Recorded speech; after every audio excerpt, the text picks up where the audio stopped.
Hello mga idol, welcome po sa Matnog Tourism Area. Yan, dito po ginaganap po magpapa-register po going to Subic Island. Ganito po. Yan yung mga boat.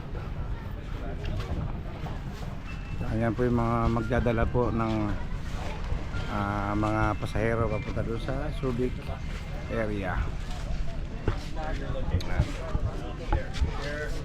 Yan, abangan nyo po susunod nating adventure. Malapit na. Ang bukas po rito mga idol ay 6 AM at hanggang 5 PM. Yan po ang maximum na hours na mag-stay ka rito. Day tour, pero pag pwede naman po overnight.